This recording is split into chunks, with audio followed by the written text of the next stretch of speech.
Governor Espenilla, are you aware of this problem?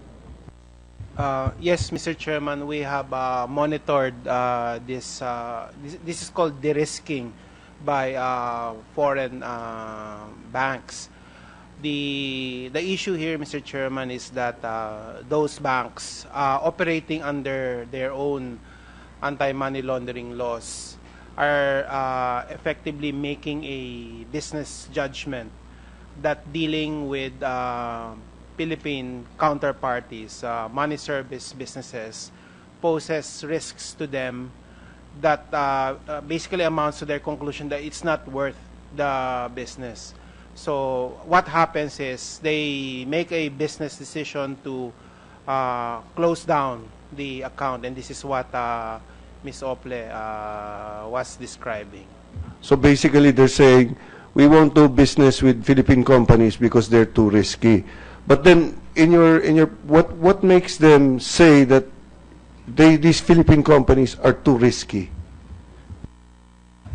Mr. Chairman, under their own money laundering laws, and this is a general principle, there is an obligation on the part of a bank to assess the risk of their counterparties. So they are making that judgment, and so situations like this do not help promote that judgment. In other words, if we have several more of these incidents of this similar manner, then we can really see a closure of a lot of Philippine accounts, Philippine remittance account, Philippine company remittance and bank accounts abroad. And suma total, pahirap ng pahirap yung OFW magpadala ng pera kung saan man sila papunta rito sa pamilya nila. Tama po ba? That's a risk, Mr. Chairman, that we face if the perception is that our anti-money laundering regime is weak. Okay.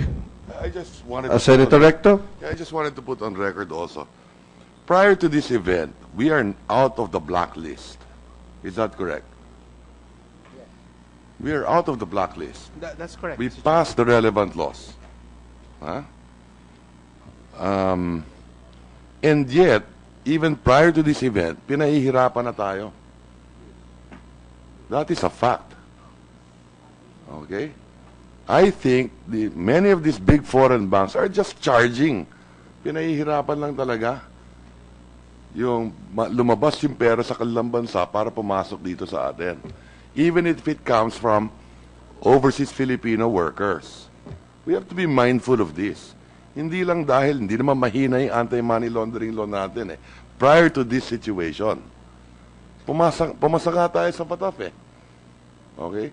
I think we have to realize as well na pinagkikitaan din naman talaga ng foreign banks yung mga OFW natin dahil they're not a risk. Maliliit naman magpadala yan eh. Kung tutusin natin eh. Ha? So, eto, dapat tanggapin din natin na pinahihirapan din tayo ng mga malalaking bansa at mga malalaking bangko ng ibang bansa, pinahihirapan lang nila talaga. Napasa na natin yung mga relevant laws eh, to a certain degree. One question, Mr. Chairman. But I agree that we must close loopholes in our anti-money laundering law, especially in the light of this situation. And, you know, my concern also in the future is kung kaya ng mag-hack ang some personalities in China at maloko ang New York Federal Reserve, dapat pag-ingatan na natin yung mga bangko rin natin dito. I think that's something we should look into as well in the future. Ha? Mr. Chair. Kung kaya ba ng cybersecurity experts natin? So, with that, thank you, Mr. Chairman.